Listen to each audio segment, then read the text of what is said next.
तो नमस्कार दोस्तों, फरवरी 2023 तक सहारा इंडिया का आबादी 140 करोड़ हो गई है और 140 करोड़ की आबादी में से करीब 13 करोड़ लोग आज भी अपने खून पसीने की कमाई पैसे को लेने के लिए तरस रहे हैं। आज हम बता दें आपको कि हर साल रोड एक्सीडेंट, कोरोना, कैंसर इत्यादि से मरने वाले लोगों का तो ज़्यादा मौजूद होता है, लेकिन ये एक ऐसा मामला है जिसमें अपने ही पैसे को न पाने की वजह से न जाने कितने लोगों ने सुसाइड कर लिया है और इसका सरकार के पास कोई डाटा नहीं है।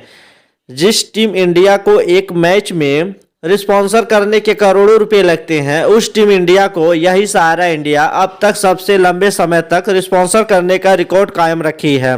लेकिन आज वो सहारा इंडिया कहां चली गई और कहां गए वो सुब्रत राय, जो इंडिया में एक साथ सबसे ज़्यादा लोकल के साथ राष्ट्रगान गाने का रिकॉर्ड बनाया था। और आखिर क्या कारण है कि जो सहारा सुब्रत राय अपने एजेंट और एक परिवार कहते थे और आज वही एजेंट और जमाकर्ता उन्हें चोर डाकू जैसे शब्द का इस्तेमाल कर रहे हैं। आपको बता दें कि वीडियो के अंत में क्लियर हो जाएगा कि सहारा इंडिया एक स्कैम थी या एक साजिश। इसको समझने के लिए इस वीडियो को पूरा लास्ट तक देखिएगा और आखिर इन्वेस्टर का पैसा कैसे मिलेगा, इसका क्या सोल्यूशन है, इस पर भी हम बात करेंगे। सरकार को क्या करना चाहिए जिससे कि जल्द से जल्द जमाकर्ता का पैसा मिल सके। सहारा इंडिया के मालिक सुब्रत राय का जन्म 1948 में बिहार के अररिया जिले में हुआ था, लेकिन बाद में ये पूरे परिवार सहित उत्तर प्रदेश में रहने लगे और उत्तर प्रदेश में इन्होंने चिप्स बेचने का कारोबार शुरू किया और इनके पास एक लेब्रेटा स्कूटर हुआ करता था जिस पे बैठ करके चिप्स बेचा करते थे।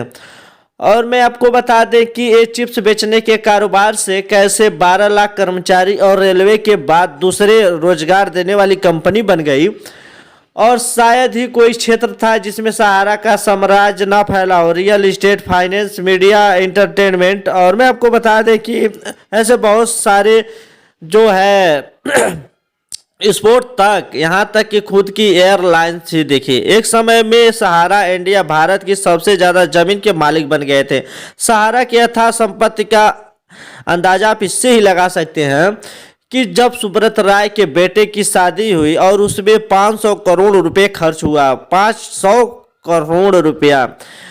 और मैं आपको बता दें कि फिल्मी सेलिब्रिटी तो छोड़िए, उस वक्त के तत्कालीन प्राइम मिनिस्टर जो अटल बिहारी वाजपेयी भी शामिल हुए थे। सुब्रत राय समाज सेवा में भी पीछे नहीं थे, चाहे 2013 में उत्तराखंड में बाढ़ प्रभावितों को मदद पहुंचाना हो या कारगिल युद्ध में शहीद 127 परिवारों को आर्थिक सहायता और शुरुआत में इन्होंने छोटे मोटे कारोबारों, आपको बता दें छोटे मोटे रिक्शा वाले, मोची वाले, इस तरह से छोटे मोटे जो है पैसा लेना शुरू किया और उनको ये बताया कि इसमें आपको अच्छा खासा इंटरेस्ट दूंगा और इस तरह से एक ब्लॉक चैन बनता गया और इसमें से जो लोग सबसे पुराने जो जुड़े हुए थे उनको इन्होंने बनाना शुरू कर दिया। और जब तक सहारा से भी विवाद नहीं हुआ था तब तक सहारा के किसी भी निवेशक के तरह से किसी भी प्रकार का कंप्लेंट नहीं आता था हमारा पैसा नहीं मिल रहा है, ऐसा कोई भी, सब कुछ सही चल रहा था। लेकिन गड़बड़ कहाँ हुआ,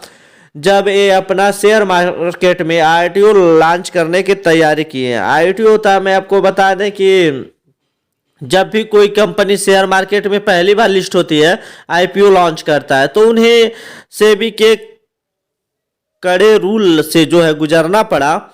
और आपको बता दें, पहला होता है डीआरएसपी और ऐसा दूसरा होता है ओपीएफसी।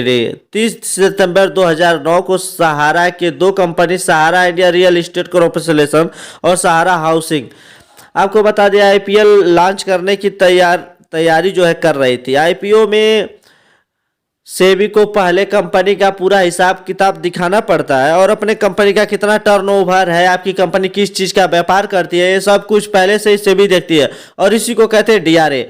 और इसमें इस कंपनी को जो है आपको बता दें कि कंपनी के तौर पे जितने का जो है शेयर लॉन्च कर रहे हैं उसका एक अच्छा खासा प्रतिशत जमा करना पड़ता है ताकि कंपनी अदर आगे चल के भाग भी जाती है तो इन्वेस्टर का पैसा डूबे नहीं, इसलिए ऐसा कराया जाता है। तो जब बारी आई पैसे जमा कराने की तो सेबी ने पूछा कितने पैसे हैं आपके पास, उन्होंने 24,000 करोड़ बताया और जब ये पूछा कि ये पैसे आप कहाँ से लाए हैं, तो सहारा ने बताया कि हमने 2.5 करोड़ लोगों से करीब 24,000 करोड़ जो है जमा कराए हैं। तो सेबी ने कहा कि जितने लोगों से पैसे लूटा है, तो ये बताइए उन लोगों का जो है लिस्ट दिखाइए। तो सहारा ने 2013 में 127 जो है करोड़ ट्रक जो है, आपको बता दें 31,629 कार्टून में सारे कागजात जो है ट्रकों में भरे हुए थे, और मुंबई में ट्रैफिक जाम भी लग गया था। इसमें से भी कोई पूरे कागजात को चेक करने में आपको बता दें 55 करोड़ रुपए खर्च हो गया। और क्या ये पूरी जांच प्रक्रिया चल रही थी ऐसे ही? लेकिन बिल्कुल नहीं। पर यहाँ पे बीच में भी कुछ ऐसा चल रहा था जिस पर किसी को खबर नहीं थी। एक चार्टेड अकाउंटेंट रोशन लाल नाव के शख्स ने जो है सेबी के पास एक कंप्लेंट पहुंचाई कि सहारा इंडिया गलत इंटरेस्टिंग लोगों से पैसे जुटाई है, और ये इस पे मनी लॉन्ड्रिंग का जो है शख्स नापा गया है। जिससे सहारा से पूछा गया कि हमसे बिना परमिशन आपको सब्सिडी कैसे जारी कर सकते हैं, क्योंकि तो शेयर मार्केट में काम जो है सेबी को सौंपा गया है। तो लोगों से इन्वेस्टर के जो है पैसे लौटाना सेबी के देख रेख में होना चाहिए। आपने गलत तरीके से सब्सिडी जारी करके निवेशकों से 24,000 करोड़ जुटाए हैं। तो 24 नवंबर 2010 को सेबी ने सहारा को कहा है कि जितने लोगों से आपने पैसे उठाए हैं उनको 15% ब्याज के साथ वापस कर दीजिए। फिर सहारा ने सेबी को इस ऑर्डर को सुप्रीम कोर्ट में चुनौती दे दी, और आपको बता दें कि सुप्रीम कोर्ट ने भी 31 अगस्त 2012 को सेबी का सपोर्ट करते हुए कहा कि 15% के ब्याज के साथ आपको वापस करना पड़ेगा। उसके बाद सुब्रत राय ने सुप्रीम कोर्ट के ऑर्डर को निगलेक्ट करना शुरू कर दिया और सुप्रीम कोर्ट में तारीख पे जाना बंद कर दिया। सुप्रीम कोर्ट में सहारा श्री सुब्रत राय को बुलाते रहे, लेकिन सुब्रत राय कोर्ट की अवमानना के जुर्म में आपको बता दें कि सुब्रत राय को अरेस्ट करने का ऑर्डर दे दिया, और सुब्रत राय को तिहाड़ जेल में बंद कर दिया गया। और करीब 2 साल तक तिहाड़ जेल में जब बंद रहने के बाद जब इनकी माताजी का देहांत हुआ, तब जाकर के इनको पैरोल मिले, और पैरोल में निकलने के बाद ये आज तक जेल से बाहर ही हैं। लेकिन ये भी एक आश्चर्य वाली बात है कि आखिर कोई आदमी जैसे पैरोल में निकलने वाला कोई आदमी इतनी देर तक कैसे बाहर रह सकता है, जिस पे मनी लॉन्ड्रिंग जैसी केस का जो है आरोप है। तो ये भी सोचने वाली बात है। अंत में पूरा सिस्टम मिल करके इनको नहीं साबित कर पाए कि मनी लॉन्ड्रिंग कर रही थी या नहीं कर रही थी। अगर कर रही थी तो किस लेटर पे ब्लैकमेलिंग को होल्ड कर रही थी। तो इतना जरूर टीएन हो गया कि जो इन्वेस्टर अपने खून पसीने की सारी कमाई को इन्वेस्ट किया था, वो आज भी अपने पैसे को पाने के लिए तरस रहे हैं। और सेबी कहती है कि जब तक सहारा इंडिया पूरे 24,000 करोड़ रुपए जमा नहीं करेगी, तब तक हम निवेशकों का भुगतान करने के लिए दिशा नहीं पार कर पाएंगे।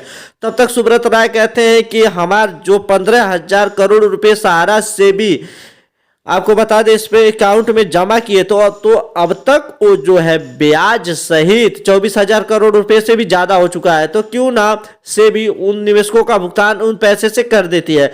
तो सहारा इस जिद पे अड़ी और सेबी इस जिद पे अड़ी है। इस बीच जो है सहारा इंडिया, सहारा जो आपको बता देता